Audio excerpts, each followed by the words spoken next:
Now, I understand that there are about 3,000 or 3,500 people in Pasadena are tuned in on us right now.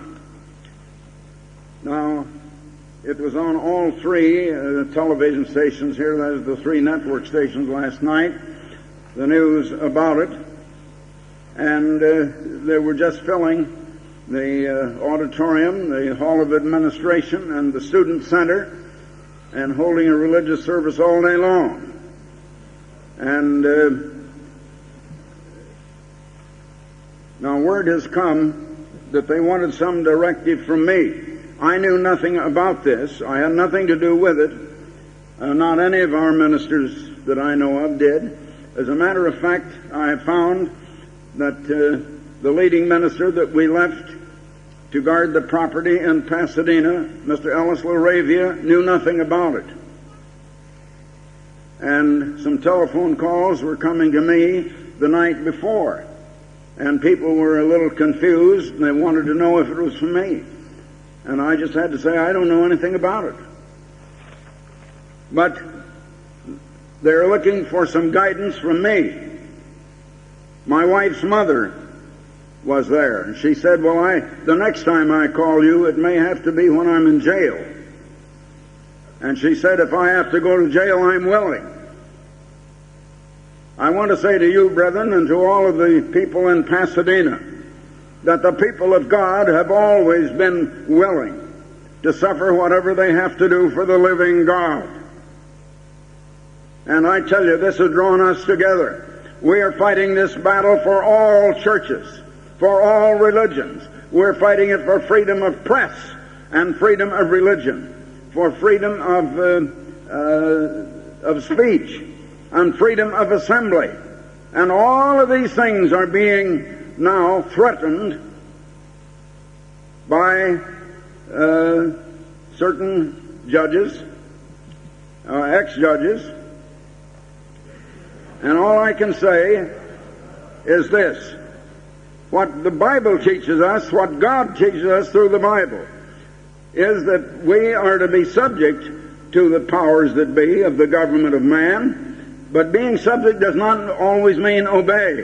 When it comes to a difference between God and man, we are to obey God rather than man. But yet we will be subject to man if they throw us in prison. I've often thought the Apostle Peter, the Apostle Paul, the other apostles were always thrown into, not always, but they were thrown into prison. And the Apostle Peter a number of times. At least I think I can think of 3 times. And I have wondered if we aren't going to have some of that today. I think the biggest persecution on the Church of God will come a little later, when we get to the era, the Laodicean era. Nevertheless, it is starting now. And this thing is big. And it's in all of the newspapers all over the world. And if they lay hands on women and mothers and little children and take them off to jail, I want to tell you that'll be in every newspaper all over this world. I say to you people in Pasadena, be subject to the law, but obey God rather than man. The living God is fighting this battle for us, and against forces that are not God's forces. So I go on record as saying that. Now, we are a law-abiding people. We are subject to the law. We are patriotic. We are loyal. We're very loyal for our country, and we love our country. But unfortunately, we're living in a world where there is a great deal of evil. And I tell you, when 6 men who are dissidents and who only hate the work of God and want to destroy it, and who are ex-members of the church, can come together and allege certain things and bring certain false charges, it's precisely the same thing as in the days of Jesus Christ. When people brought false charges against Christ, he was on trial for his life before Pontius Pilate. And Pilate asked him, what have you done? He says, I find no evil in this man. There's no evidence of anything. And it's exactly that way today. They have not one shred of evidence. They are looking over our books and they haven't found anything against us because there isn't anything against us. We have done no evil. We're only doing what the Lord Jesus Christ, the living Christ, has commissioned us to do. And I say to you, by the authority of Jesus Christ, we shall go on doing it no matter what happens. And if we have to begin to suffer the persecution of being thrown in prison, I will be the first to be ready to go. If they want to throw 86-year-old people into prison, if they want to throw women and a little bit of children that are there into prison, I think they're ready to go. Now I say to you, and to you in Pasadena, in every way be subject, not obeying, but being subject to the law. And sometimes we have to obey God rather than man, and then be subject to whatever punishment they want to put on us. And we are willing to suffer for the cause of the living Jesus Christ. And I tell you, when even the Satan is fighting against the living God, it's like old Goliath, the giant that David went up against. He says that this giant is fighting against the living God. And David came out on top. And the great giant Goliath fell down dead. And I tell you, God is fighting this battle for us, and God is stronger than man, and stronger than the powers of man. Never forget that. So I think that everybody will know what to do. I have nothing to do with this, but we should and we will in every way fight to protect the name and the property of the living God, and the property that is deeded in His name, and when His name is even on the very building of the finest auditorium in the world on that campus, the Ambassador Auditorium. God's name is there in gold letters. And we're going to protect what is God's. And God Almighty is with us, and that is a power greater than the power of man. I think that is enough of that. Now, I'm turning this meeting here over to Dr. Meredith, and I may want to butt in once in a while, but otherwise, Dr. Meredith and any other ministers will be speaking to you most of the morning. Dr. Meredith. Thank you, Mr. Armstrong. Greetings to all of you. I've been very grateful to see so many of you friends, and I think I can truthfully say loved ones from many parts of the earth in the last few days coming out to Pasadena and now back here to Tucson. I have had the privilege of being with so many of you in different places before, having been, of course, in America and around the United States churches many, many years, and then spending 4 years of my adult life in Bricket Wood, or in Britain, I should say, and 2.5 years recently right at Bricket Wood. And I got to know, of course, a lot of the Aussies and the Kiwis and the Canadians and all the rest over there. So when I went to Australia about 2.5 years ago for the feast, well, it almost felt like a homecoming. I got to see Rod Dean and Rod King and Rod McQueen and Rod Matthews, and I felt right at home. They were all down there. I guess Rod is one of the most popular names in Australia. They usually call them Rodney as the full name down there rather than Roderick. But anyway, it's still Rod. And, of course, the Bible says we're to rule with the rod of iron, so all of us have enjoyed that. We had a lot of fun with that when I first came to Bricket Wood. I do appreciate the warmth and the loyalty, though, that a lot of you have already shown, and I know that you have shown Mr. Armstrong so much in giving him an ovation, really, when he comes out here each morning. And I think that's tremendous, and I know that that is something in which God is well pleased. I really do. I'd like to say also that a lot of you know that I have been associated with, in the 1950s and 60s, being strict and being, let's say, authoritarian or this or that. And I know that rumor's been spread far and wide. And I'd like to say this, that regardless, of course, as many have told me, the whole work was more that way at that time. But God allowed me to go through a whole lot of traumas in my own life, where I came down from one to another, to another, to another, trauma after another, until finally my wife was taken. And it helped me to come to a place where I really feel, brethren, and I mean this, that I was willing to do whatever God wanted in whatever way and whatever configuration of any kind whatsoever in the work, and stay in God's work and ask God to help me work on that particular problem and I've hoped and prayed that God would help me work on it, change, mellow, mature, and have more empathy and consideration and thought for the plans and the hopes and the dreams and the feelings of those that I worked with than I had ever had, or I hope that most people had, because we can all mature in those ways through God's Spirit.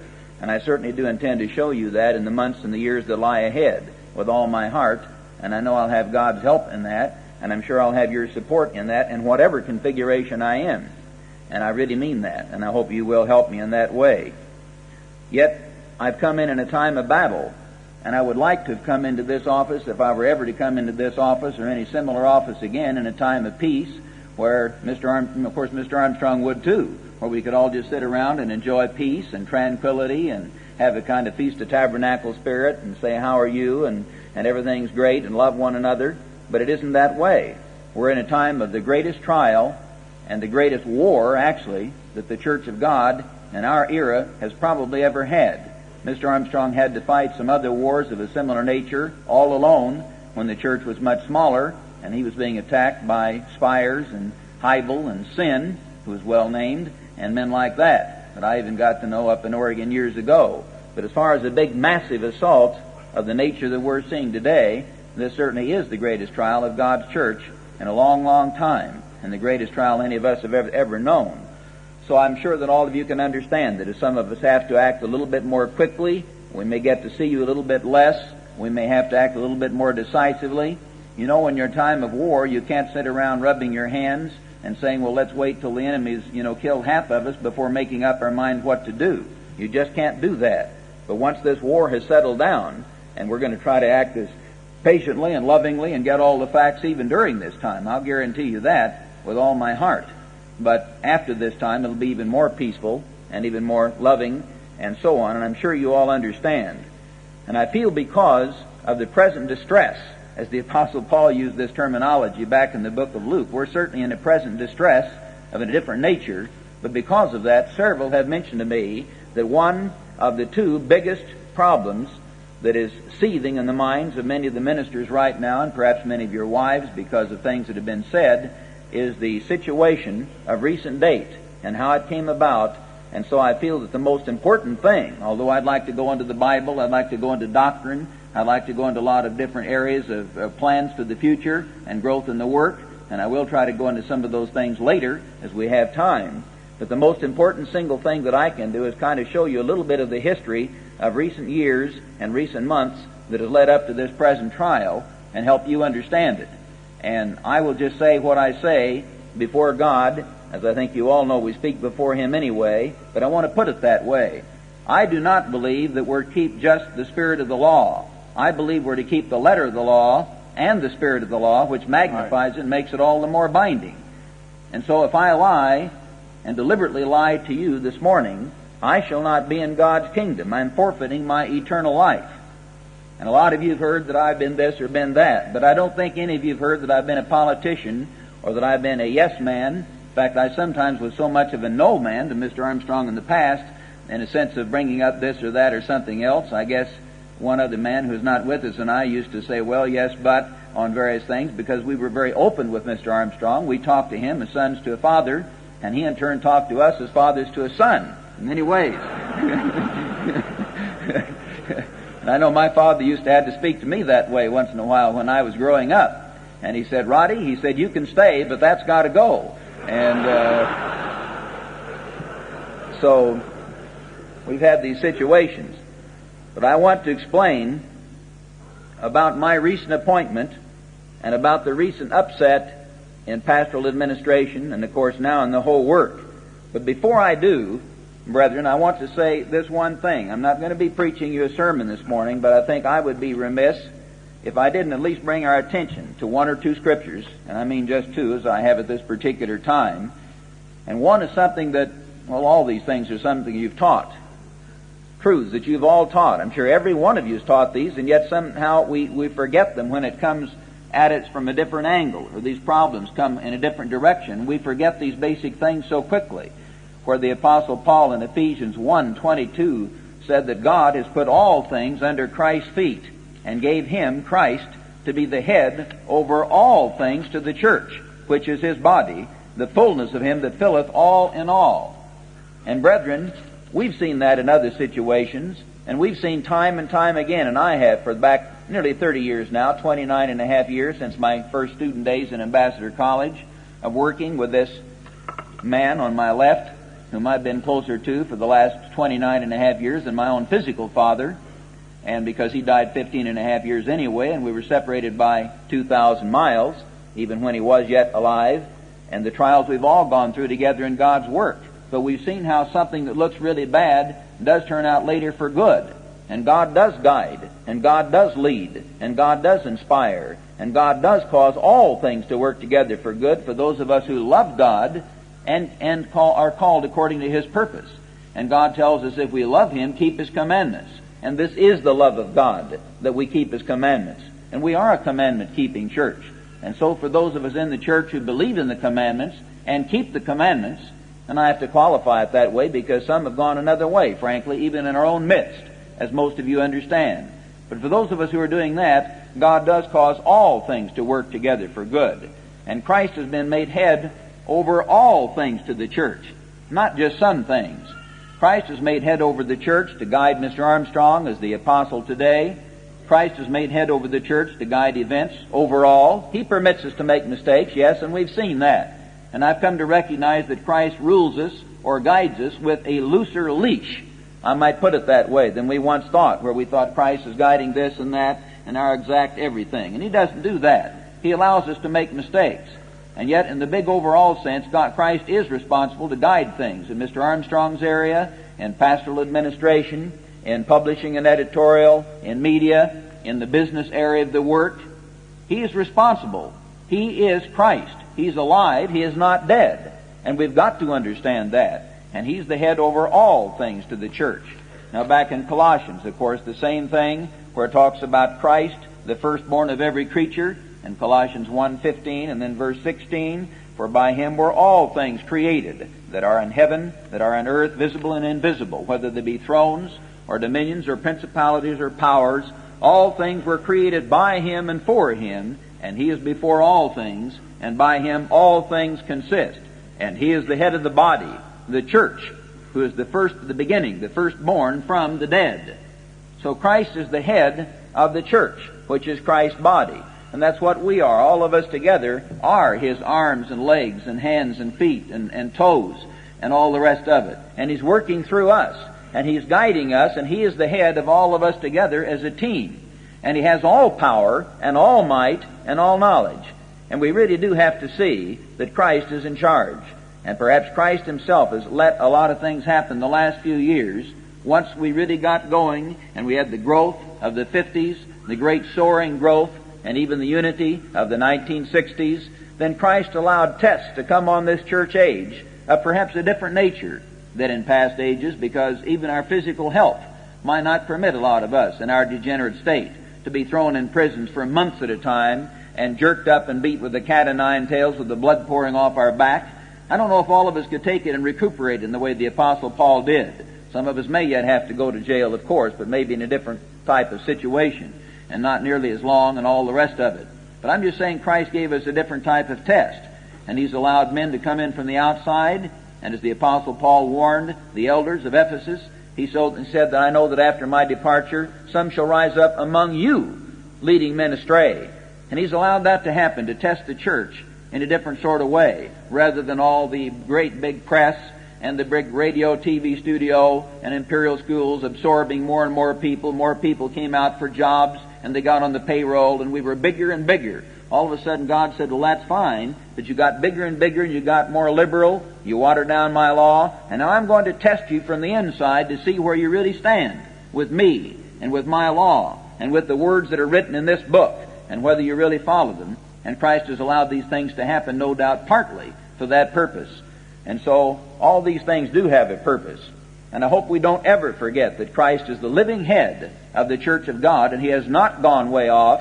He is alive. And we're going to see that more and more, brethren, in the months and years that are ahead. I think all of you know, and I don't want to dwell on that because people at headquarters have heard us mention it a few times, but Mr. Raymond McNair and Dr. Hay and I, Mr. Pardian, and other leading ministers who'd worked faithfully with Mr. Armstrong. We may not have been as perfect, we may not have been as handsome, we may not have been as smart, we may not have had the personality or this or that of some others. But some of us had worked with Mr. Armstrong virtually all of our adult lives, and we'd never been associated with any plot of the many plots that came up, or people who were dissidents in the 1950s, or the 1960s, or the early 1970s, or the middle 1970s. We'd just been loyal to him and to God's Word. But because of circumstances and the way the work was going, we were put down and shelved and put aside, and we had to bear it patiently. And I was congratulated by some, or by several really, that we have come to realize we're very liberal. They even congratulated Mr. McNair and me on being willing to bear it patiently. And they said, well, that really shows you have a good attitude. I remember them telling me that. I could name their names, but I won't. I don't want to embarrass, because some are still here, and of course some are gone. Several mentioned that. And so I hope that in a different way, if their heart is right, and if they're willing to change, that they may be willing to bear it patiently if they have to step a little bit to one side for a while. But it will not be for malice. It will be because we have all got to get back to the law of God and the way of God. But the point is, many of them were not willing to bear it patiently, even for one day, or for 1 week. And when they're put down, they just say, I can't take this, and they just take right off and leave. They threaten to resign. They threaten to blow up. They threaten to rebel. And they're not willing to take it. Many individuals of that sort, even for 1 week or 1 month, as you know, starting with the very highest next to Mr. Armstrong, right on down, doing the very things they said they would never do at any time. They were not willing to be humble. They were not willing to be corrected. They were not willing to step aside for a while and bear it patiently. I hope all of us will be willing to do that, though, from time to time in God's work. I know very well I may need to again. I've done it before. I can do it again. But I just want to say that's a lesson we've all got to learn, and still trust in Christ and say, Father in heaven, you're in charge. You're permitting this. This is your work. This is your church that's preaching your gospel. This man is the man that taught all of us the way of God, and he's in charge under Christ, and we can honor him and honor you and know you'll take care of it in due time. And that's just the way it has to be. I'll just speak personally now, not to dwell on self, but I don't want to confuse my story with others because I may not have all the facts straight. But I was personally forbidden by Garner Ted Armstrong to contact his father. He got me once in a meeting with others, and then there were 2 or 3 other times I heard where he had told other evangelists and others in meetings to which I was not even invited, you had better not try to go around me and talk to my father. You had better not tell him any of your ideas about where you think I'm going away in doctrine or administration or anything else. And he said, Rod, he told me personally, if you try to contact my dad, I cannot guarantee your future or anything about your career in this work. And he said it very strongly, and I just have to say that again, knowing that God is listening and I'm telling the truth before him. But anyway, I did not try to contact Mr. Armstrong when Garner Ted was still in office, or go to him or make some big upset. I was only able to talk to him briefly once or twice during that time, once at Mr. Raymond McNair's wedding, and I went over to a personal reception after the wedding back in 1977, and knowing or hearing that it was going to be kind of a family reception over at Raymond's apartment. And there was Mr. and Mrs. Armstrong, and we did get to talking, and he brought up a number of the problems that he already knew about, and I was astonished in one way how much he did know, because, everyone says, oh, Mr. Armstrong doesn't know anything, he's all cut off, and I found he did know a lot. I really did. And I had not been the one telling him, and I'm sure he can tell you that, because I hadn't even seen him for about 1 solid year before that time, as far as being able to talk to him more than just to say hello for 10 seconds or something of that sort. But I did not do that. I did not plot at any time or in any way to get back over pastoral administration. I told God in my own prayers, Father, you've let me be second vice president, superintendent of ministers, and this and that for those many, many years, where they overlapped those jobs for about a 15-year period. But now I've come down where I'm a local pastor, was given a church of 135 people in the ghetto area of Los Angeles, and was allowed to teach 1 or 2 classes at night at first, and then later in the day. And that was it. And I was willing to do that and carry on with that, and God knows that. But I did not even ask God in prayer to do that. I just said, Father, if you want me to give more of my time or talents or experience later, it's up to you, and I don't know where. And brethren, I did not know where either. I mean that. I honestly did not know where God might use me. I thought, well, I might be an active senior editor or an active sort of advisor to Wayne Cole first when I came back from Britain. I thought he might use me that way. Or later Ron Dart might use me because I'd had so much experience with the field men. And I just thought there might be something like that. I thought at one point maybe I'll be an area coordinator or something. I just didn't know. And but I just asked God to work it out, and that's the way. Well, then finally, back last May the 10th, as Mr. Armstrong I'm sure will remember, when Ted was banished for the first time for trying to take over the work and all the other things he was doing, and I won't go into that, but he was supposed to be temporarily out, suspended, or whatever from his job, and the thought was that might be it permanently. At that time, finally, with him out of office, I felt absolutely duty-bound to call Mr. Armstrong because I realized I hadn't contacted him or talked to him for nearly a year, and I thought, here he is over in Tucson. I've been one of his lieutenants for all these years, and I knew that Raymond had felt the same way and others, so finally I went home on a private line, knowing even concerned about our lines being tapped there, and I called him on a private line, and I said, Mr. Armstrong, this is Rod. And I know that Ted is out, and I hear he's talking against you back at Big Sandy, and there's danger he may start a kind of a coup to take over the work. And I just want you to know that Raymond and Herman and D-Bar and I, and then I said, I think I just threw in, well, Denny Luker, I know you know he's loyal to, and he's right up the road. And a lot of us feel that way, and we'd like to help you if we can. If there's something you want us to do to make some kind of special barnstorming tours to rally the churches or help out or write letters of support, or anything like that, please let us know. And I haven't been able to see you now for months, and I just want you to know that we're for you. And I'm sure he'll remember that. And I didn't say, I want back over a job, or I want you to do this or that. I didn't say any of those words whatsoever in that phone conversation or when we went to see him. I did not say, well, Mr. Armstrong, we want to come over and see you right now. I just said, I hope we can see you again sometime and we can help you. And then he said, well, now, Rod, he says, I'm coming out that very weekend. Well, I didn't know that, but he was planning to come out that very weekend. This was on a Tuesday night.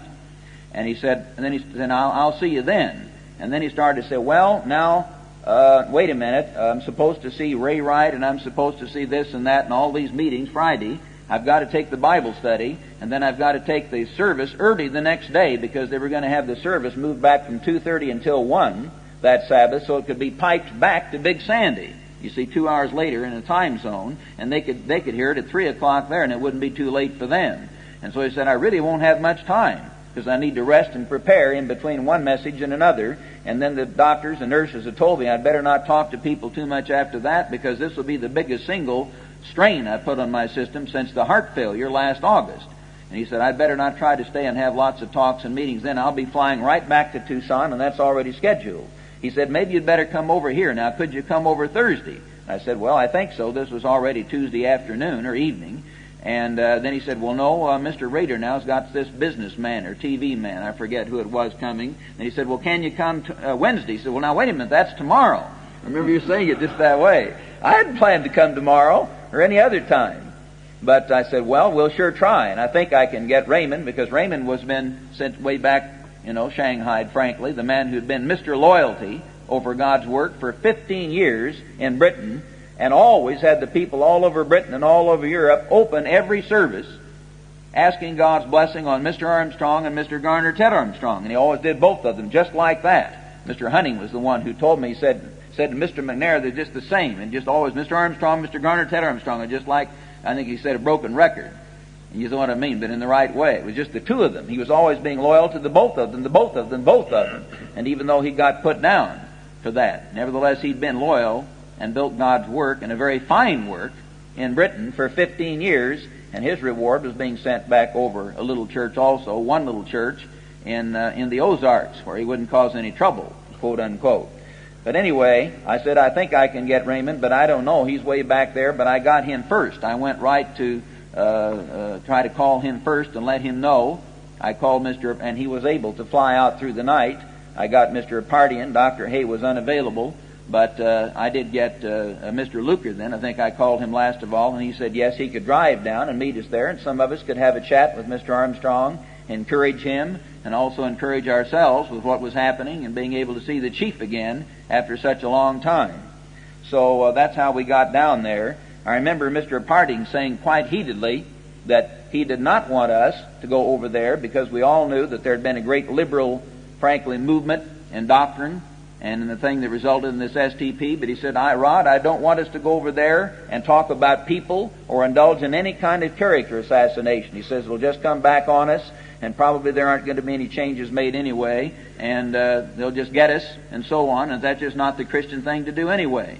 And I said, well, that's right. And we talked with Raymond, and of course he agreed, and very, very much, and Dennis, and we didn't. We just went over to Mr. Armstrong's house to show loyalty and to talk to him. We discussed the problem with GTA and with the work in general. He began to bring up the doctrine and how that had begun to go bad, because that was very paramount in his mind, and the problems of Ambassador College and so on. And then we did mention, well, have you heard of this thing that's come up? I assumed he did, because it was announced that he did, about the STP. And he said, no. He said, what is that? I said, STP. And he said, well, isn't that something you put in your motor oil? That's what you said. I never heard of it. I don't know a thing about it. And, well, we got into it. Now, some, frankly, have lied, and they've said Mr. Armstrong knew all about the STP. And some of you ministers right here have heard those lies. And I guess you've got to decide who to believe. But I did question him further, because I'd heard those stories. And he said, well, he said, I was shown a little abbreviated sort of 8-page paper or something, which they admitted was a very abbreviated version of a paper on healing that they were working on. And he said, well, I want to read more about that later and understand it. And he said, I might have been shown part of one other paper. But he said, as far as a great big notebook and dozens of articles to be published and sent to every minister on earth, I never heard of such a thing. May I interrupt here just a second on that, because I can supply something that Dr. Meredith doesn't even know.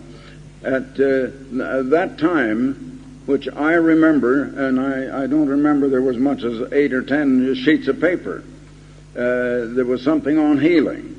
And of course Garner's head was there. And I said, look, I have come to the conclusion on this matter of healing of exactly what you have all read now in the Good News magazine, that Jesus said, according to your faith be it unto you, so far as healing is concerned. Now, in some places, Christ's healings were entirely by Jesus' own faith. But in some cases, it was the faith of the one healed, like the woman who touched his garment that had been plagued with doctors for 10 years, and they'd taken all of her money, and yet she had not gotten better, but rather worse. And he said to her, daughter, thy faith hath made thee whole, in that case. But I said, it is a matter of faith. And I said, some of our people don't have that kind of faith. It's just like some people, as Paul was writing, did not have the faith to eat certain kinds of meat. And we were told that we shouldn't keep them out because of that or judge them. Now, we don't receive the full amount that is available to us of the Holy Spirit when we're first converted. We have to grow in grace and in knowledge. And in the faith, where does faith come from? If you'll notice, the Bible is not our faith in Christ, that we believe in Christ. It is Christ's faith put into us by the Holy Spirit. The very faith that Christ used in healing the sick and all the miracles that He did. That faith is one of the things the Holy Spirit does put in us, and it comes straight from God and from Christ. And I said, when some of our people do not have faith in that, and they have always been brought up to have more or less faith in doctors and medicines and things of that kind, that we should not. There is the principle in the Bible. We should not judge them because they lack that faith, and I am, for one, no longer willing to take that away from them and leave nothing with them. They don't have the faith to be healed. And Ted says, well, then that's fine, Dad. I don't think we need to discuss it any further. And that was all that was said about it at that time. I didn't read that paper. I didn't know there was any systematic theology project coming at all. I didn't know anything about it, and that it was going to cover any other subject. Nothing of that kind was given to me, and as God is my judge, I did not know. And those that said I did were lying. Now, I hope you can believe that. I think some of you won't believe me even now. Maybe you'd rather believe my son, but my son has said untruths when he said that. And he said, Dad, no, nothing in respect to doctrine of any kind is going to be brought up in this conference. And he knew that I had some appointments overseas in Europe. And so I was there, as you men will remember, the first morning of the conference a year ago, just a little over a year ago now, about a year and 1 or 2 weeks. And at that morning, we ordained to evangelist rank Mr. No, when it comes to remembering names, they're right on my tongue, they won't come out. But Mr. Brown. Oh, why can't I think of it? Our man who was in Canada all these years and who became the greatest Chamber of Commerce booster for Canada. Dean Wilson. Yeah, Dean Wilson. And we're talking about him this morning. Ron Kelly. And they hadn't been made... it was all good, too. I couldn't even think of their... You know, someday a census taker is going to come to our front door and he's going to say, now, what is your name? And I say, I can't remember. I can't think of it. My own name won't come to me. Well, anyway, I did not know anything about it, and I just wanted to explain that one thing. And but there was not one word said to me about any project. And Dr. Kuhn was the one who wrote practically all, if not all, of that project. They wanted it in a scholarly form, and they wanted to water down religion and throw Christ out of it and God out of it and just get them and their truth and the Bible out the window and go secular. And that's why some people have been put out of this church. And I think that's all I have for right this minute. No. Good. Well, that's helpful. We begin to get the whole picture, and I wish we could, take 5 meetings and give you the whole picture, but we really don't have time for that, and I'm sure you understand. I just want to give you an overview, though, of what has been going on. Well, anyway, we did discuss the STP, and we showed him a copy of it, and he'd never seen such a thing, never heard of such a thing as that, and any manner, shape, or form being done, or let alone being sent out to the whole ministry, was very concerned about it. And in our meeting over there, again, some began to deliberately, and I'm going to go back or come to this later, but let me just say ahead of time, brethren, and I mean this again, before my God, there were rumors that were spread and spread and spread, and have been spread, especially in the last year, unbelievable rumors of every single type about Mr. Armstrong, about Mr. Rader, about Mr. McNair and me, and everyone, frankly, when you trace it down, who might be associated with those who believed the law.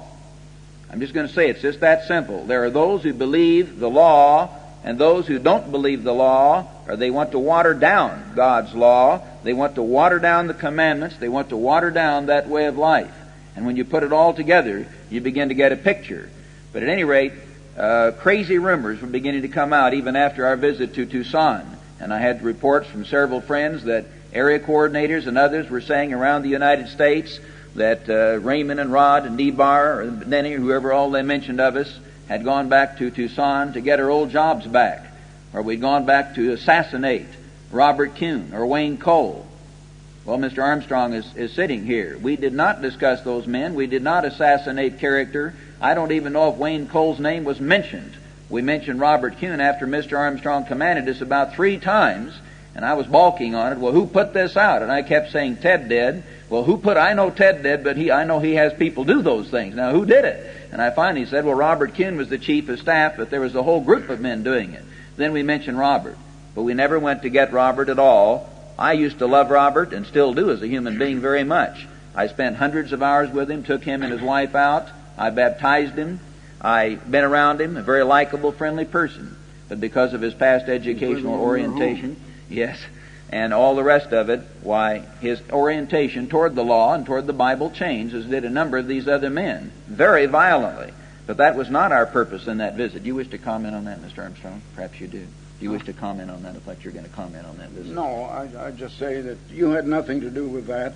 And I want to say this right now. Dr. Meredith and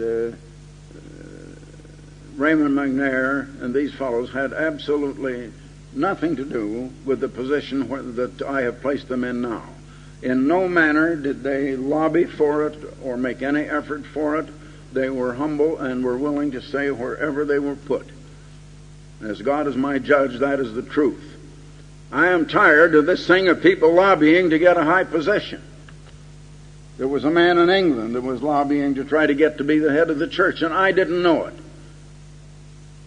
I loved him. I liked him. Every time I was over there, he wanted to go with me wherever I went, whether it was Jerusalem or even down to London for lunch.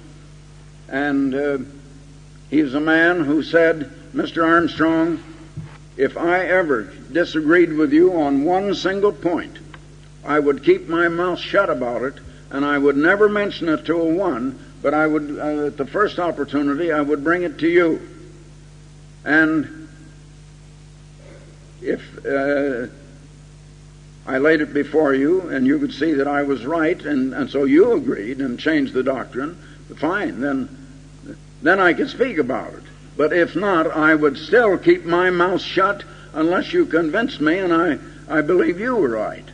But I would never come out and say anything against it. And that man is out of the church today because he violated that very thing and began trying to even tell people they could work on the Sabbath. They could do anything, they could keep a job on the Sabbath, do anything they wanted, water down and completely change the truth, the law of God, and the doctrines of God in the Bible. And however, I think there's some extenuating circumstances. This was a man I loved very, very much. I spent a great deal of time with him. I liked to be with him, and I'm sure he liked to be with me. And I would hate to think it was all just for a purpose. But he lost a very lovely wife. And I think the loss of his wife is what really got to him, and till he was hardly himself again. And I have heard of someone who talked to him on the telephone just within the last week or 10 days. And I hope that he's getting over some of that, and maybe he can be brought back into the church again. But he seems to want to come back in the church on a very top position. And, of course, under the circumstances, that could not be now. Dr. Meredith, when he was put down wrongfully, he didn't murmur. He took it gracefully. And I noticed that when he was sent over to take Mr. McNair's place, I believe it was, at Bricketwood in England, that when I came over, these others rushed up first. Mr. Meredith hung in the background. Others came up to put their arms around me, and of course we always greeted one another with a bear hug. And Dr. Meredith didn't try to, he was there, but he was not trying to just get ahead of the rest of them and get up to me. I want to say that, and I want you all to know that. Thank you, sir. Well, I'd like to say also the rumor began to come out after our Tucson visit, and since then, with the reappointment of Mr. McNair and me and Ambassador College, and more in the recent change, there have been a lot of rumors spread also that we, the right-wing, reactionary, Nazi, jackboot, group are going to go back. We're going to take the church back to our old stand on divorce and remarriage, Pentecost, makeup, and so on and so on and so on and so on. Now, nothing could be further from the truth.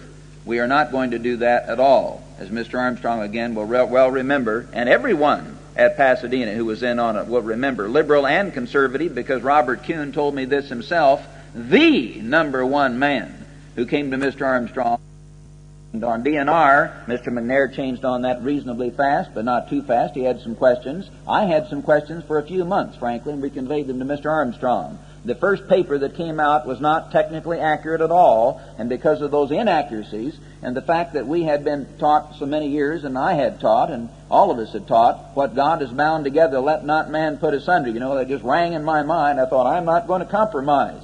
And I will not compromise with God's law either, because Mr. Armstrong has taught me that, and God has taught me that. But then I found finally I did not have to compromise, and we do understand that the correct manner now, and I'm very grateful for that, and very grateful to God not to have to go back to telling these young couples, well, you've got to split up. So we have no desire to change back on that, or make up either, for that matter. Yes, just a little input there. I'd like to just put a little in there about the day of Pentecost. I never did accept the arguments of, there again I can't remember names. Ernest Martin. And I don't now. But it was Raymond McNair who brought to me the fact that every place the Hebrew word that is translated in Leviticus 23 as all in one verse twice, from the morrow after the Sabbath, that the word that is translated into the English word from, everywhere else that Hebrew word was used anywhere else in the Bible, it was always translated into the English word on. And still that wasn't enough to convince me. Because 52 years ago, I had researched in every translation of the Bible that existed at that time. And everyone said count from a Sunday. 52 days from a Sunday. Now, if I'm going to count 52 from Sunday, one day from Sunday is not still Sunday, it is Monday. And it still is, and I still stand on that. But when he said everywhere it is on instead of from, then I began to wonder. Now, I called a Jewish woman in Israel, long distance clear over into Israel, at a kibbutz, who is teaching Hebrew, that is the Bible in Hebrew. And I just said, look, I want you to get your Hebrew Bible and tell me how to count. What day does it come out, counting the 50 days? She said, well, it comes out on Sunday. I said, are you sure? Which day do you count first? And she said, well, the first day to count is a Sunday. And so it comes out on a Sunday. Well, I still wasn't convinced. And then I had Dr. Anytime I want to say a man's name, it won't come to me. Mazar. Huh? Mazar. Oh, Dorothy. Dr. Dorothy. We looked up to see if there were some scholars of the RSV, the Revised Standard Translation. And we found one of them. They got him on the telephone, and I talked to him. And he says, no, you count Sunday as number one. I said, you can't do that. I said, one day from Sunday is not Sunday. And finally, he agreed. He said, well, Mr. Armstrong, he says, Hebrew people, when they come to English, they will use the word from, but he says, I can see that it doesn't really mean that in English. He said, now I am the chairman of a committee to revise that revised standard, and that's coming out now in about another year or two. And really, it may be even more accurate than the King James Version. I use the King James mostly because that's what everybody's familiar with, and they all have it, and they understand it better. But in some ways, I think the Revised Standard is even more accurate. And then we called another man. From him, we got the name of another man who was on that committee, and had a long hassle with him on the telephone, and finally he agreed. But the first man said, I am chairman of the committee to revise the Revised Standard. And he said, Mr. Armstrong, I will see that it is stated commencing on or beginning with a Sunday, you count 50 days. Now, if it had been that way, 52 years ago, I would have had it correct. And it was just exactly 40 years that God let it go that way. Now, I'm going to show you something about that this afternoon, when I am sure that God bound that on earth and in heaven for 40 years, and that we, in God's sight, were keeping the right date for 40 years. But God could have brought that to me 52 years ago, and I would have said it's on Sunday. And as soon as I had proof, as soon as I had evidence, my mind was open, I did change it.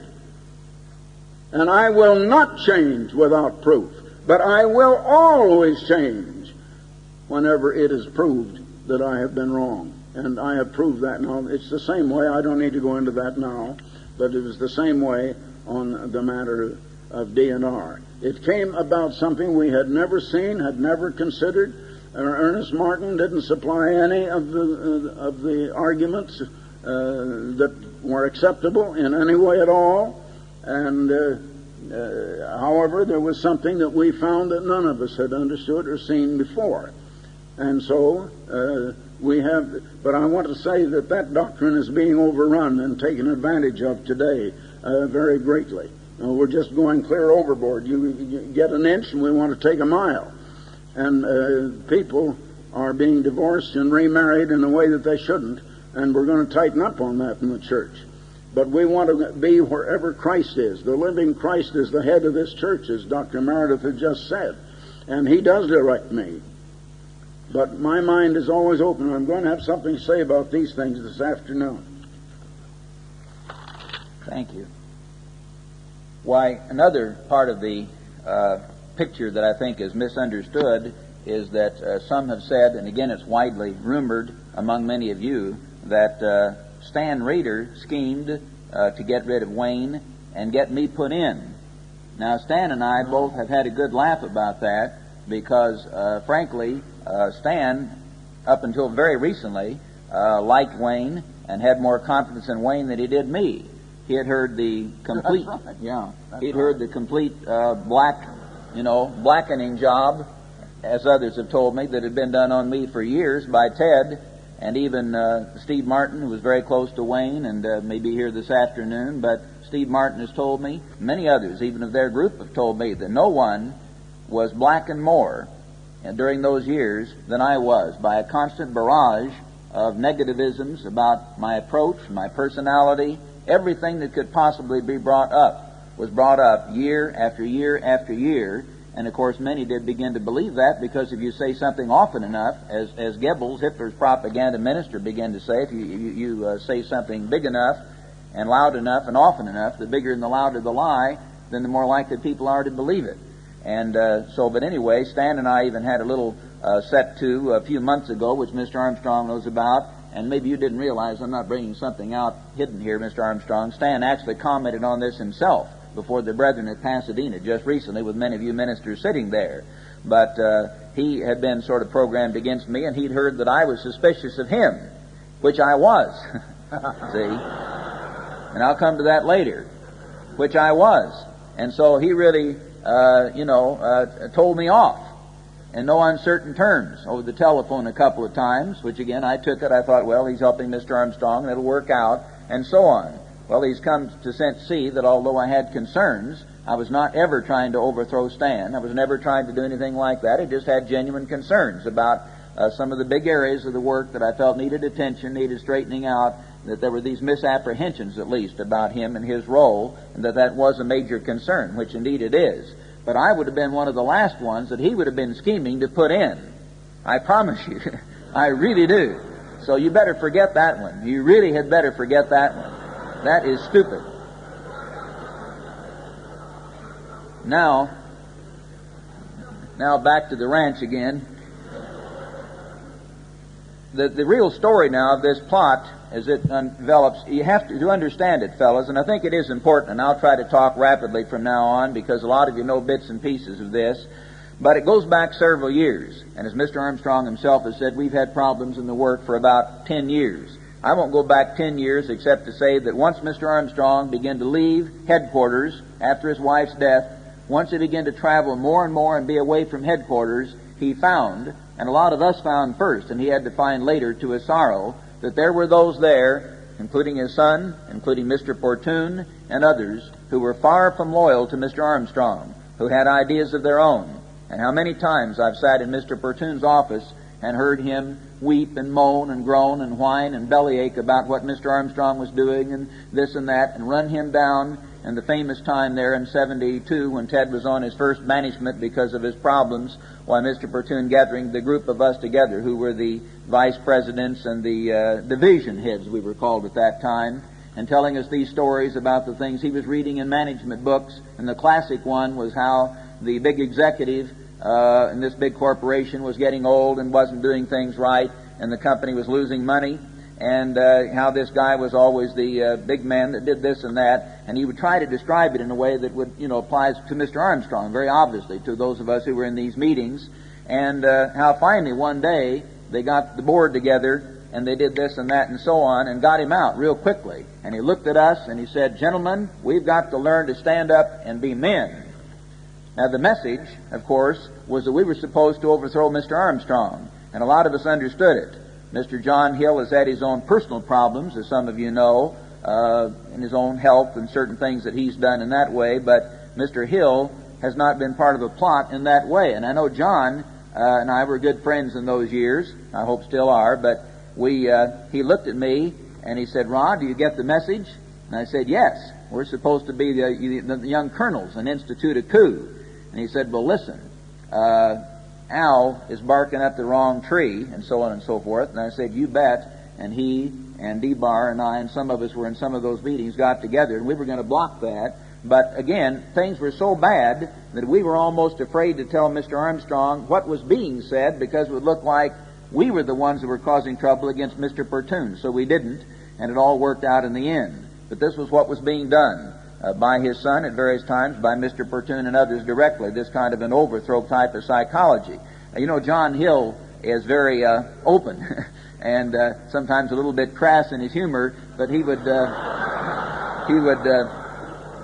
come into these meetings, with Al Portune and Dave Antian, and Al and Dave, even Richard Pochet, who I think leans their way now, but Richard Pochet called them the Gold Dust Twins and all this and that, because it was always Al and Dave and Al working these plots together at that time. But anyway, we would come into these meetings, and they had been there before, the two of them, to have it all set up, how they were going to program us against Mr. Armstrong. And John would come in, and he'd have his cup of coffee and sit around and look, and before the meeting began, just right at the wrong time, and he'd say, "Okay, Al," he says, "now, what's going to be for today? Are we for him or against him?"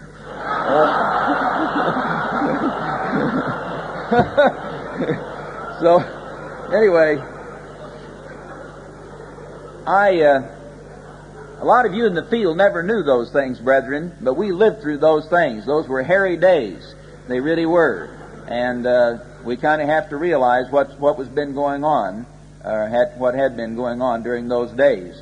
Anyway, the liberal movement then began in that backdrop of people thinking that Mr. Armstrong was not running the work the way they wanted to. They thought they had better ideas and other ideas, and this also was greatly compounded by the return of Ernest Martin from Bricket Wood, and Ernest had been kind of underground over there, didn't meet regularly with the faculty, wasn't on a faculty athletic team, stayed apart. He began to bring back what was in fact just plain Protestant theology, copying whole paragraphs and sometimes whole pages or virtual chapters from the literature put out by this Concordia Seminary in St. Louis, Missouri, and some other little seminary up in Central California.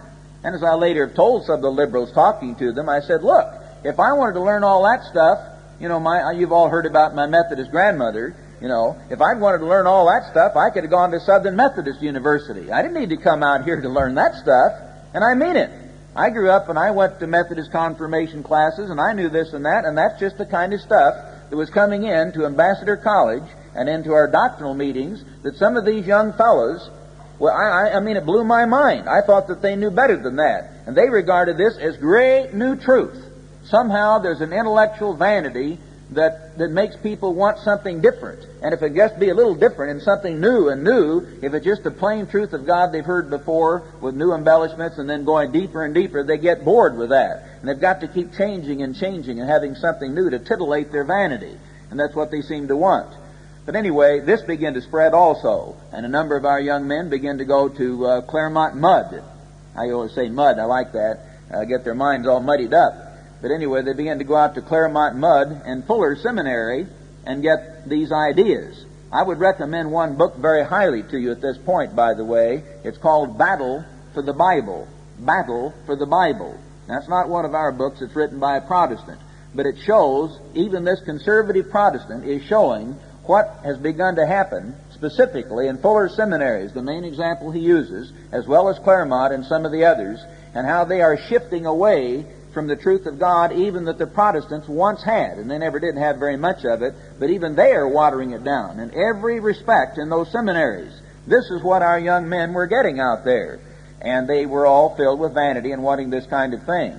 After Ted came back from his banishment in 1972, he was a very confused individual. He felt guilty because of all of the involvements and the fact that so many of us knew about them by now. He felt that he wondered if he was right, he wondered if his dad was right, he wondered which way was up, frankly. And some of these fellows moved in with him, took him over, began to influence him in this way, and pulled him further and further to the left. And of course, Robert Kuhn was one of the leading ones of those. And then finally you begin to find that Wayne Cole was also with Robert, and they were the three. Ted and Robert and Wayne were running the work. And the three of them were seen together constantly, going around here and there, working together constantly. Wayne began to be very heavily influenced by that. Dave Andian had been for years and was very leading in that area too, but the three of them began to actually have more leadership. Yes, sir? Against whom? No, not against anyone. Influence toward this liberalism, liberal doctrine. And so they began to have this approach.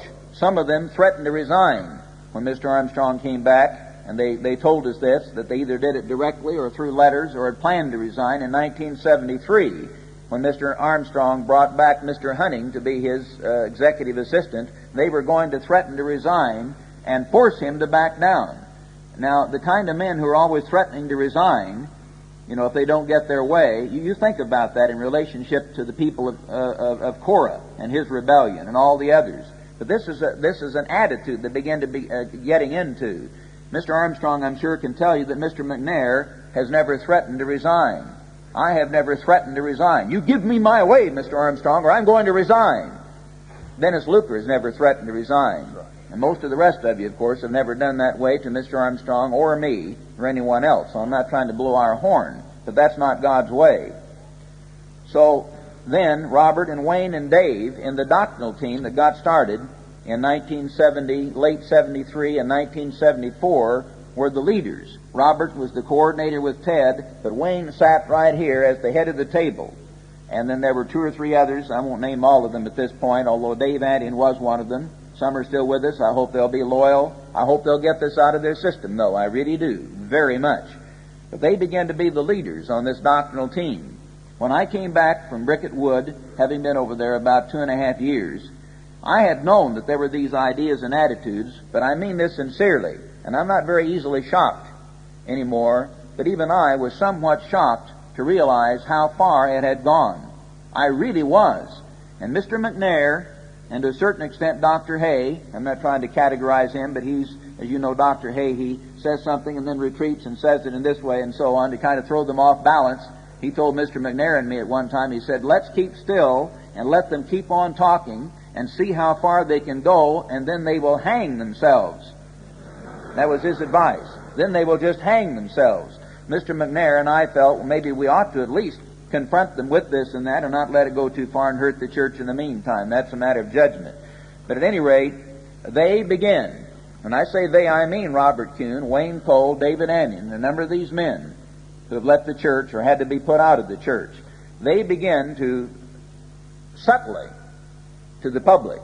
And I know it was subtle, brethren. A lot of you don't understand it, but very directly to some of us, with sneers and smirks and sarcasm, they begin to put down the truth of God about the Sabbath, the holy days, tithing, church government, the fact that Mr. Armstrong is an apostle, and the whole idea of ranks in the ministry, the identity of Israel, which is one of the biggest keys to prophecy that this church has that makes us unique, the fact that the United States and British Commonwealth people are Israel, and you can't understand prophecy unless you understand that. Unclean meats, church eras, a place of safety, and I don't mean just Petra, and Mr. Armstrong has never said just Petra. He said Petra's been the most likely place he knew of in the past, but he's never told us Petra is the place. He just said it's the most likely place, and we still. But all these things begin to be put down in a subtle way before the church. They begin to be made fun of, and ridicule was used on them, or belittling comments. So the right in Ambassador College, and I personally can bring before you, if we had to, 15, 25, whatever you want, number of students who were in the classes, including, frankly, some of our graduate sabbatical students, like Mr. Luker, who came back, like Mr. Jimmy Wells, who came back, and like a number of others out there of you who came back and were shocked at what was being taught in Dave Annion's class in Marriage and the Family, about the fact that the husband really isn't the head of the wife, and we can't be sure of that, and we can't be sure of something else.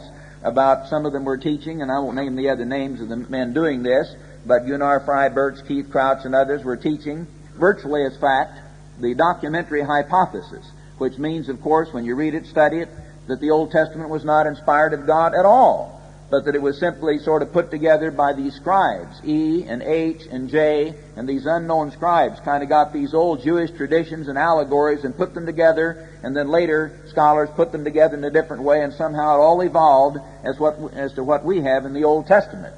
It became what we have in the Old Testament of God, and it was taught the students rather thoroughly, and then it was told them, it was never said this is not the truth. Then they said, well, of course, you have to make up your mind. And some of the students literally went to those men and they said, well, why can't you teach us the truth, though, and knock in the head these? Oh, well, you have to make up your mind. You see what I mean? They didn't say, this is the truth, and I believe in the documentary hypothesis. No, it was done more subtly than that.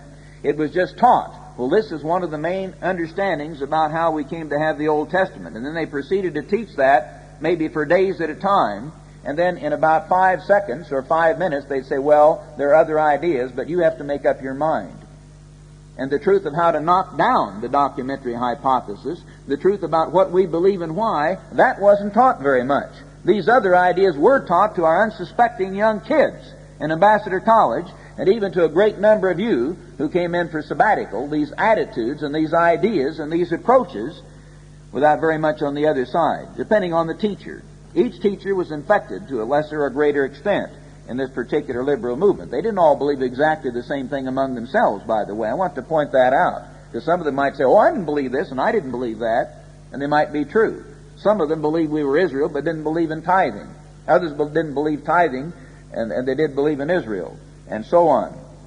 Wayne Cole told me personally, sitting in the Chez Paul restaurant in Pasadena, just he and I together, because this had come up in the meeting about tithing, and I said, well, Wayne, how come you feel tithing is not a law?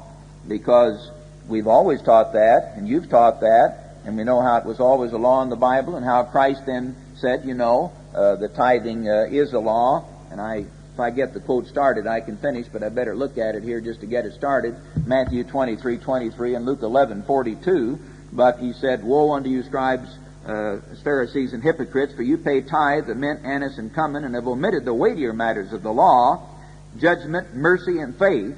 These ought you to have done, that is, judgment, mercy, and faith, and not to leave the other, that is, tithing, undone. That's Christ's command. Don't leave tithing undone. And that is Christ's command. And that's what he said. But, of course, they don't go along with that. They try to water that down, or don't put that sometimes in their papers, pretend that that doesn't exist. And back in Hebrews 7, where Paul is talking about the tithing law. I don't have time to explain it thoroughly. I will. But the particular law he's talking about here is the law of tithing. And he said, for the priesthood being changed, verse 12, there is made of necessity a change also of the law. This is Hebrews 7:12, and the Greek word there, metaphysis, means a transfer of the law. You see, in other words, the law of tithing is a transfer to Christ's priesthood, or the Christ ministry, rather than the Levitical priesthood. And they completely use that scripture or leave it out. and the others in the New Testament that would show that God never changed that. There's nothing where God ever changed it.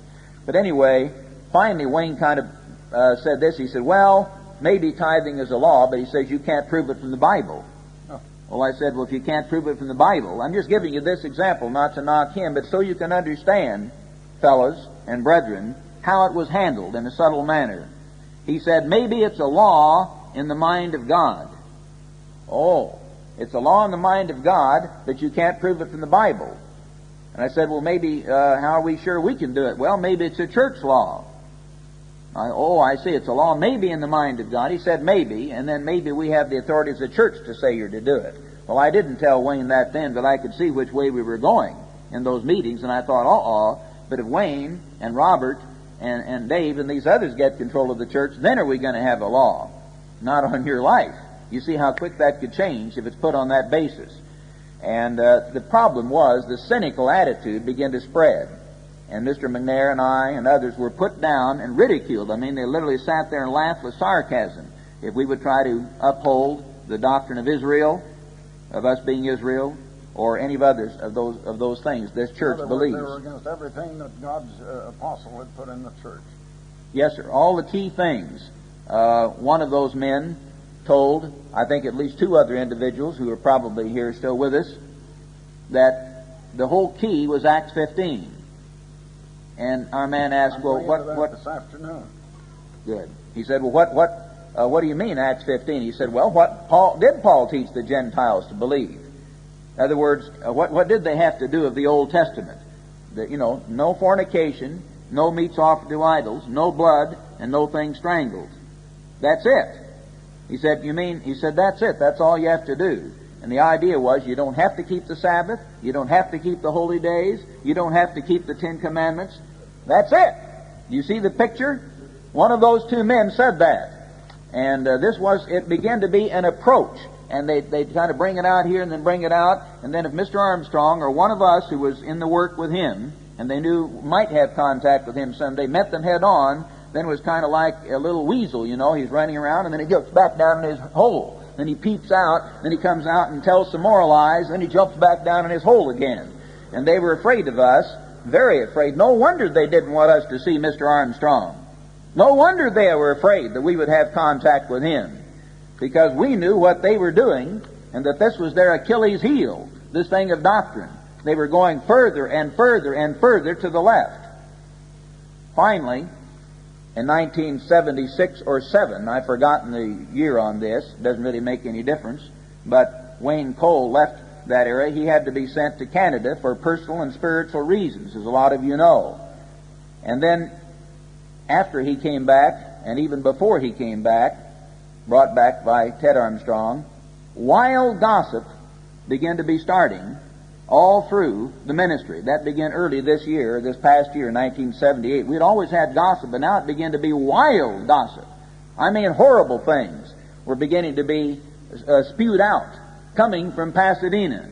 Mr. Armstrong had to come down from Oregon because of a mistress. Mr. Armstrong has 2 or 3 babies scattered all around over here. Mr. Rader has mistresses all over. Mr. Rader and Cornwall are homosexuals. Henry Cornwall ran off, not with 5,200, not with 52,000, but the rumor said 52 million. That's pretty clever. I mean, he's really sharp. He runs off with a whole year's income, and no one misses it. 52 million. That was the figure going around. I heard that rumor myself more than once. He was really clever. All of you got your paychecks that year, and all the other bills were paid that year, but somehow he ran off with a whole year's income, almost a whole year's income from the United States. That was really smart. I mean, they were just wild, crazy things. And I mean that, brethren. But here's the problem.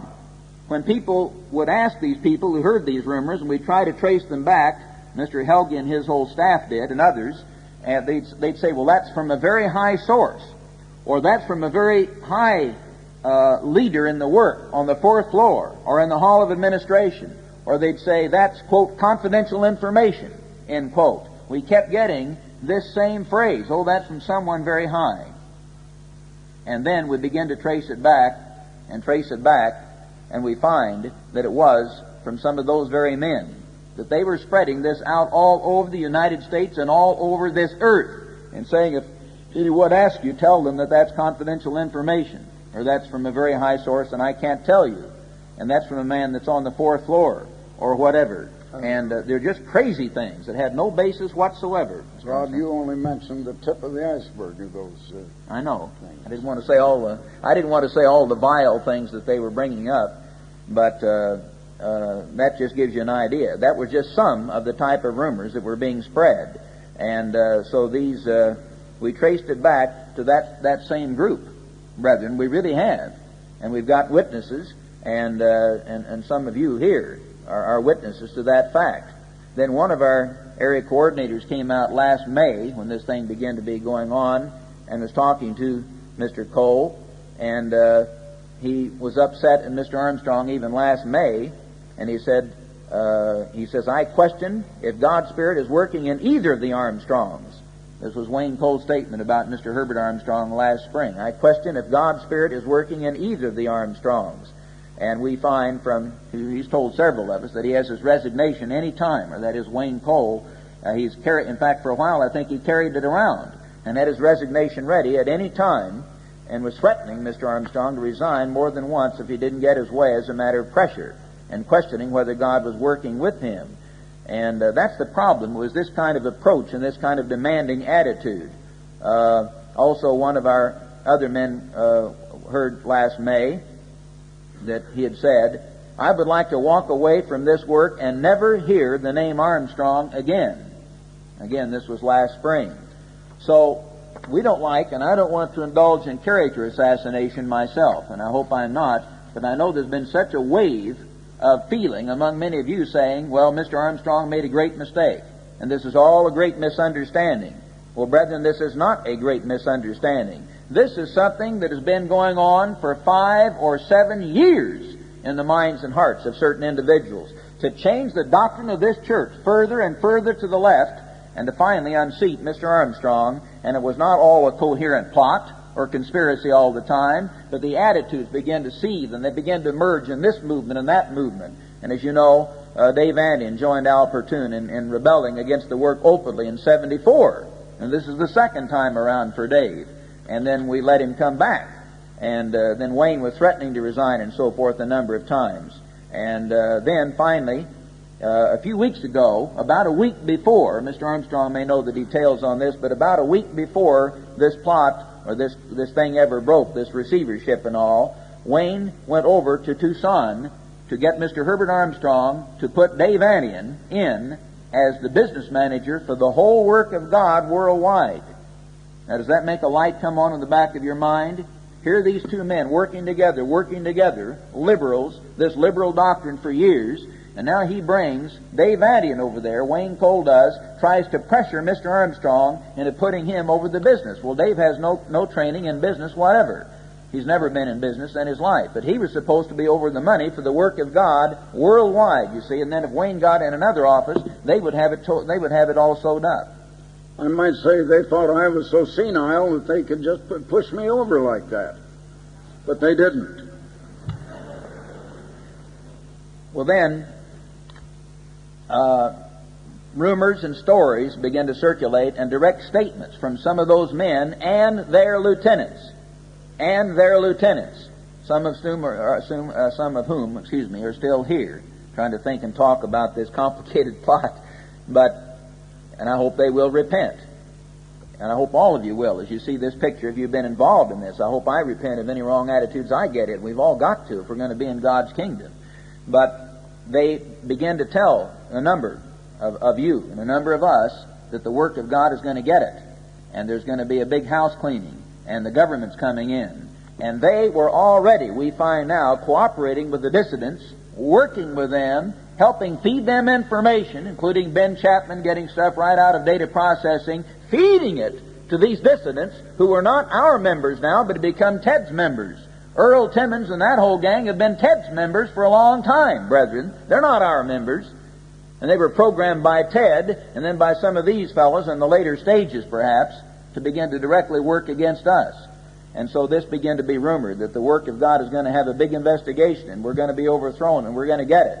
Then immediately after the investigation began and the raid, as it was on Ambassador, it was called by the Star News, from these auditors, not coming out and asking, can we check your books, which we would have let them do immediately, been glad to, always did, and the IRS had all kinds of investigations on us. I have something right here that the IRS, that's the Internal Revenue of the United States government, just fairly recently had finished an 18-month in-depth investigation into our books and our finances. They went down into every little detail, and they gave us an absolutely clean bill of health.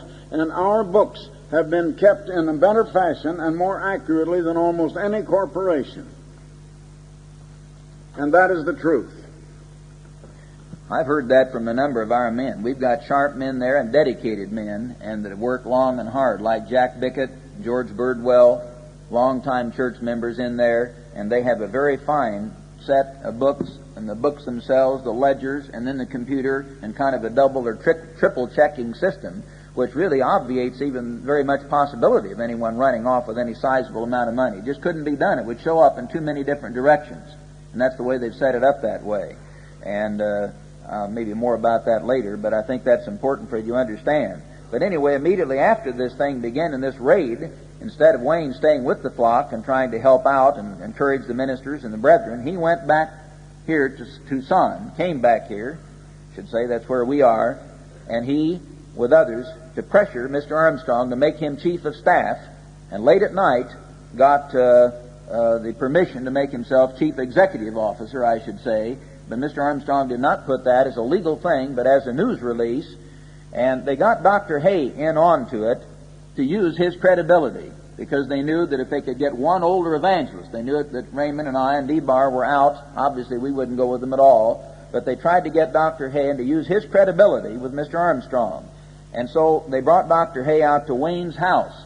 And who did he find sitting there in Wayne's house that afternoon, before they came to Mr. Armstrong's house that Thursday night, just before a lot of us here went into that employees meeting the next day?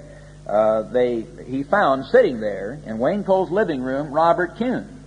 Well, that concerned him right away, because he knew he'd heard, and of course Raymond and I had heard, that Mr. Armstrong had commanded Wayne Cole 2 or 3 times at least to put Robert Kuhn out of the church.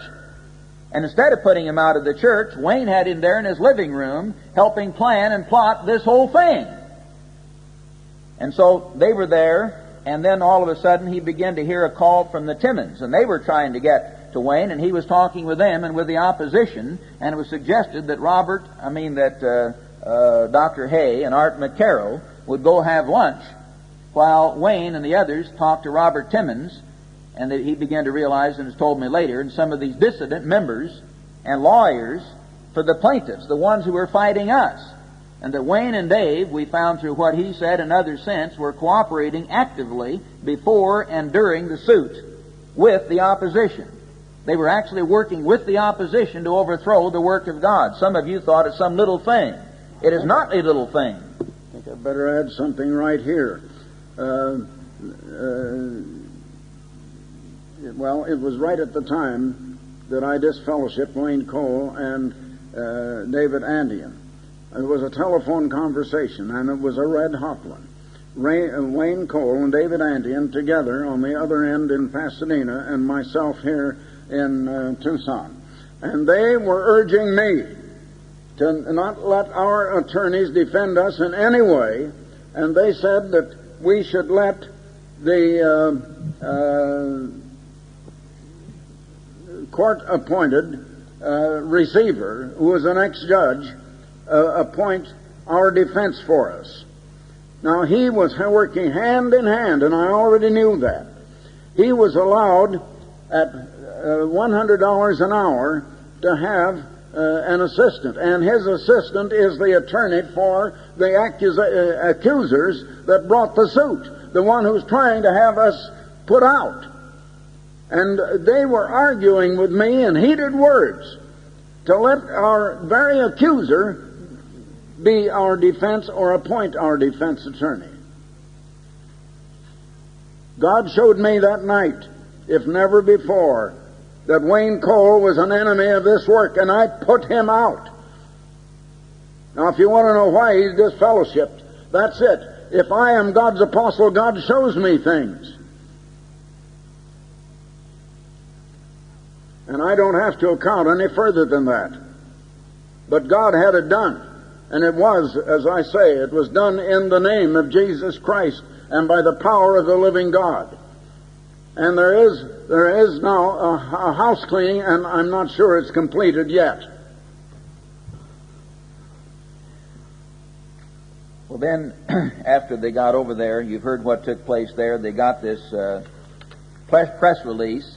They came back, and Wayne Cole then came in to this meeting the next day with the receiver. I may be having my exact date wrong here. I guess this was probably Wednesday night, and then Thursday morning was the meeting with the receiver. I'm not writing all this down in exact order, but that was it. And the receiver, this Judge Weissman, I was there, Mr. McNair was there, a number of us here were there. He said that he is now head of the church, not Mr. Armstrong. That's what he said, and that he was going to appoint Mr. Cole. And I think he meant it not necessarily in an evil way, but he could see that Wayne was already cooperating so well with him that he was going to appoint Mr. Cole too. But the Mr. Cole, of course, was to report to him. And then Mr. Cole was very happy and announced that he and the judge were going to lunch together. And he accepted the appointment as the head of the church from this outside man who is not even in the church. And very happily so. And you need to realize, brethren, if you understand anything about our message, which all of us have been preaching all these years, I trust, the gospel of the government of God, the gospel of the kingdom of God, coming from God through Christ, through the apostles, the evangelists, the pastors, right on down, and later on through kings and priests over 5 cities, over 10 cities, and so on. That's our whole message. And that was a direct violation of and contradiction of that message, this whole thing. So it was all done in a wrong way. Now, Mr. Armstrong's explained some of my notes here. I don't need to go on with that. But they were talking, these men, with the plaintiffs, and they wanted to keep the receiver indefinitely. They obviously had this in mind, and Dr. Hay could see that in their conversation, in their own home, Mr. Cole's own home, and on this trip, that they wanted to keep the receiver in as long as possible. That would keep Wayne in as the head of the church, you see. And then Dave Annion would have been the business manager, and Mr. Armstrong would have been out or isolated and kind of just in name only over here in Tucson. And brethren, if that had happened, I want to tell you, if that had happened, this church, within the next few months, would not be God's church. This church would move so far to the left on the holy days and how we observe them, if we observe them then at all, on the Sabbath and how we observe it, if we ended up observing it at all within a few years, on tithing, on every other type of thing like that of the way of life, that it would be unbelievable. It really would become a totally different church. And I believe that with every fiber of my being. And God did not allow that to happen in His mercy. There was a plot, there was a conspiracy. Satan was behind it. He was using these men and their vanities. Some of them came into it a little later than others. Each one of them may not have fully realized what was happening. I understand that, in mercy to them. But they allowed that to happen. They allowed themselves to be used, and some of them allowed themselves deliberately to be used for months and months to spread the most rotten and heinous lies about Mr. Armstrong, about Mr. Rader, and to a lesser extent about Mr. McNair and me, and any conservatives that they could find to attack. That it is very reprehensible in the sight of God. And I hope that none of you will believe those lies. I've known this man about 30 years, as I say, and I don't believe any of them at all. Have no reason to.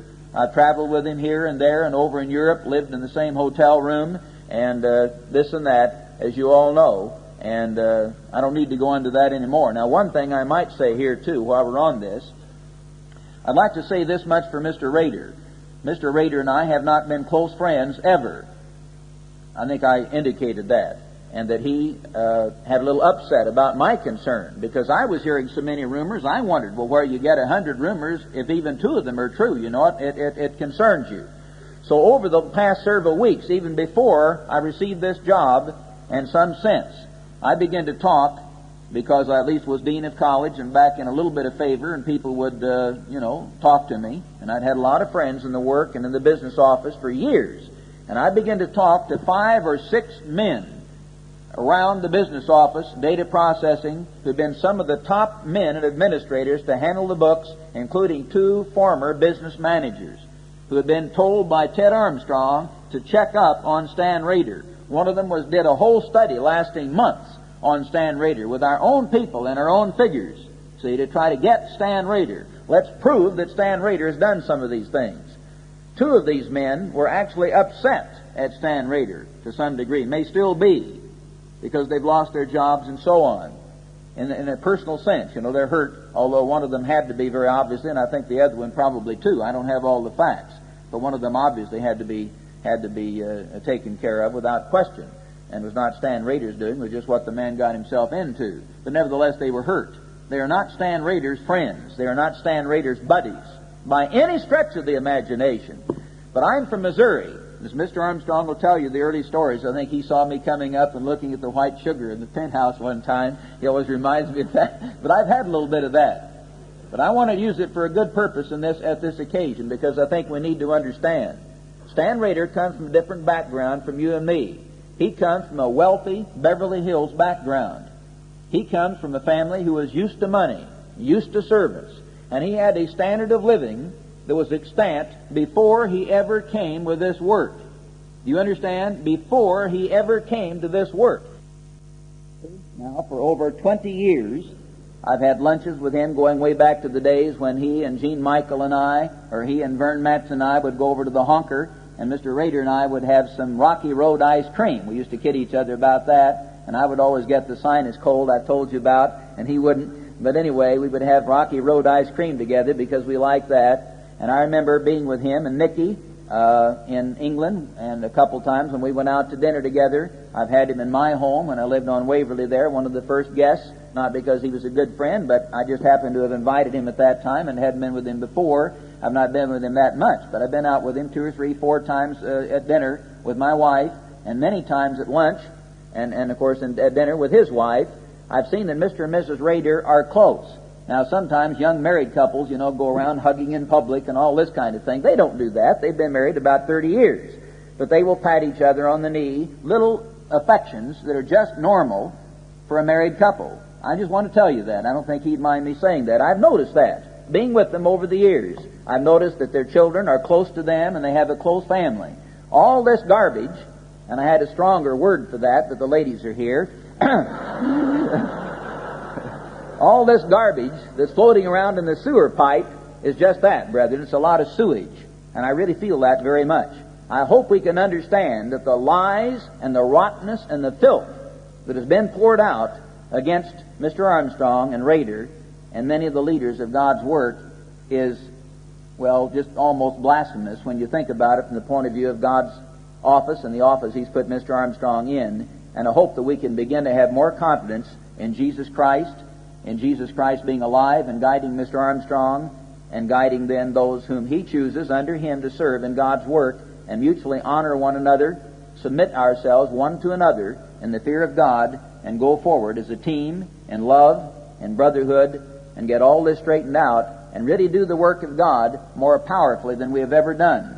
And one thing I thought and hoped and prayed for the last few weeks as these things have developed, and that is this, that between Pentecost 1978 and Pentecost 1979, and I know it's not going to maybe happen exactly and totally like this. I'm not meaning this as some great prophecy, but about those dates, we may be rid of 3 of the biggest cancers that have plagued the body of Christ for the last 10 years. And God may allow us to clean them all out, basically. Not perfectly, but basically within this 1 year.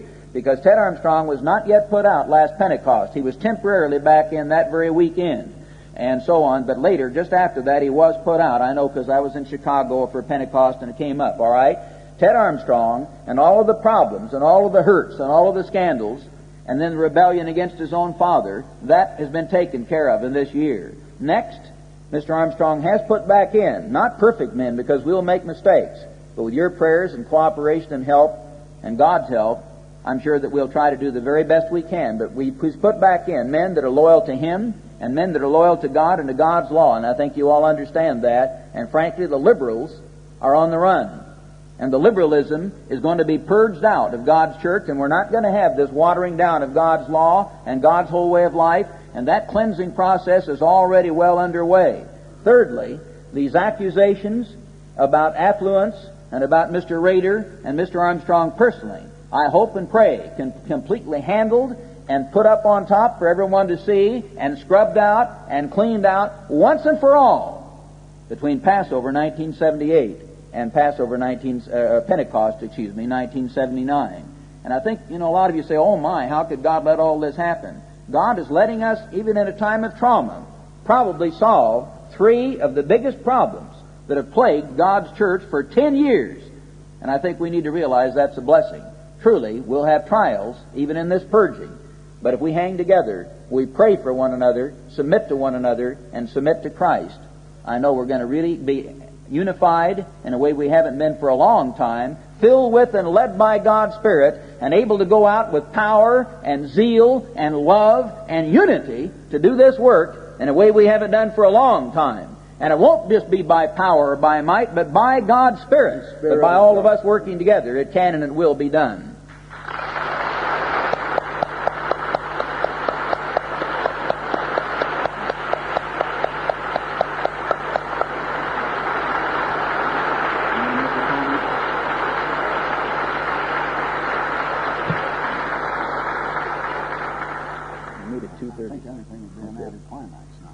Okay, well, Mr. Armstrong says we'll meet right here at 2:30 then. Have a real good lunch. Thanks for your attendance.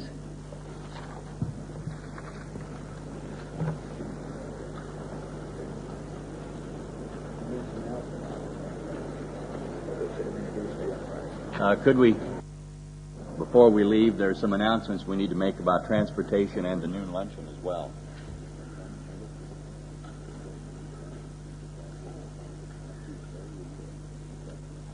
Van service will be provided for those who have been walking from the motels that are close to the auditorium here. Since we will be meeting tomorrow at the University of Arizona auditorium. As Mr. Armstrong mentioned, we do have that auditorium from 1 p.m. until 5 p.m. tomorrow. So all 4 hours of our meeting, with perhaps a break in the middle, will occur at one time. The auditorium is basically the same seating arrangement as we have right here. It does hold some 2,500 people. I think there was a little bit of confusion as to whether to bring wives or not. But wives are invited to the session tomorrow, just as we have right here. There's plenty of room at 2,500 seats. What time? Let's make it 1:30. All right. The meeting will begin at 1:30 tomorrow afternoon. Now, for those who are having a problem with transportation or have been walking because you are in a motel close enough to the auditorium here, please meet at the lobby of the Marriott Hotel. A van service, transportation service will be provided then to the University of Arizona auditorium, and we would like you to meet at 11:30 in the morning. The address of the University Auditorium, if you didn't pick up your conference schedule and the brochure that was handed to you at the registration desk at your motel, is 1717 East Speedway. 1717 East Speedway, and all parking there is on the street. So you'll have to fend for yourself for parking. Bricket Wood class of 1973, it says, lend your ears. A banquet of prime rib roast has been arranged for tonight, Tuesday evening at 7:30 p.m. at the Ramada Inn, and that's at $9.25 per person. Would all class members who would like to come to this second class reunion please contact Victor Root at the back of the auditorium after this morning's meeting. Class of 73 from Bricket Wood. Expense reimbursement. Maybe you'll need to hear this before you determine whether you're going to the banquet. Those of you who live at the Ramada can charge it to your room. As yet, there is no expense money to distribute. For those of you who have personal funds available, please use your fleet or non-fleet expense forms to receive your reimbursement after the conference. Non-church division employees may use the non-fleet forms, which will be available in Pasadena at headquarters upon your return. Then meals from CAD. For those of you without available personal funds who are staying at motels which do not have restaurants, and I think that's only the roadway in, it will be necessary to make your needs known to friends who can invite you to share meals with them at their motel, and then they can put it on their room. So you go free. We apologize for the inconvenience and ask your consideration and patience in this very difficult situation. Most of you who are staying at motels where you can add your restaurant charges to your room bill, please seek out any unfortunate friends who are not in the same circumstance and have need of meals. Now, we've been here a day and a half. Some people are probably pretty hungry. So if you see anybody with a sad or a long face, invite him to your motel for dinner. If expense money is not forthcoming, it will be necessary to continue to provide help for your friends. Please do your best to make sure no one suffers missing any meals. Return airfare. If you have any problems regarding your return transportation home, please contact Ted Herlofson or Glenn Nice as soon as possible to ensure that arrangements can be made. Please try to avoid any last-minute rush. So try today, if possible, to contact them. They'll be in the lobby after the program this morning. Automatic tithe deductions. We've had several requests to stop the automatic tithe deductions that many of you have on file at Pasadena. If you want your automatic tithe deduction stopped, please contact Ted Herlofson or Glenn Nice in the lobby after this morning's meeting. Then an announcement. Will Steve Andrews, if he is here today, please contact Ted Herlofson or Glenn Nice or Larry Neff in the lobby after this morning's meeting. And then today, as I said, we do have the catered noon luncheon under the portico of the arena just to the south of this building. You'll find there are 8 serving lines there. You don't have to worry about charging it to your motel. It's already been prepaid. So for today, it's the cheapest lunch in town. And I think Dr. Meredith then is going to ask God's blessing on the noon lunch. Just before I ask the blessing, I want to just amplify one announcement. I whispered to Mr. McMichael. Mr. Armstrong said that we could sort of set the times and work it out for tomorrow afternoon, as far as Mr. McNair and Luker and me and others on our team to take the meeting tomorrow afternoon. So I would like to have the meeting, if we can start your lunch tomorrow, eat a little early, and to be there at 1:30. And we'll plan, with Mr. Armstrong's approval, I'll talk to him during the noon hour here, but plan to meet from 1:30 until 3 approximately, and then have about a 20 or 30-minute break, and then from 3:30 to 4:30, we'd have another hour. A lot of conventions do that all the time, and we're here. We had to miss one of our meetings Monday, and now we're going to miss another meeting Wednesday, but at least by having sort of 2 meetings or a meeting with a big intermission in between, I think we'll get a lot more done. I know there's a lot of positive things you want to hear, plans for the work and things like that, so I would like to have it on that basis. So Wednesday or tomorrow, we'll plan to meet at 1:30 over at the Arizona arena over there, and then we'll go from about 1:30 to 3, and then an intermission, and then about 3:30 to 4:30. We'll have the second session a little bit shorter. So I think that will be a good plan and still give us 30 minutes at the end to visit before our time is up. You think that'll work all right? Yes. Good. Well, he'd asked me to return thanks since I was just here and maybe more awkward out there with so many of us and no loudspeaker. So would you all rise and we'll just ask God's blessing on the meal.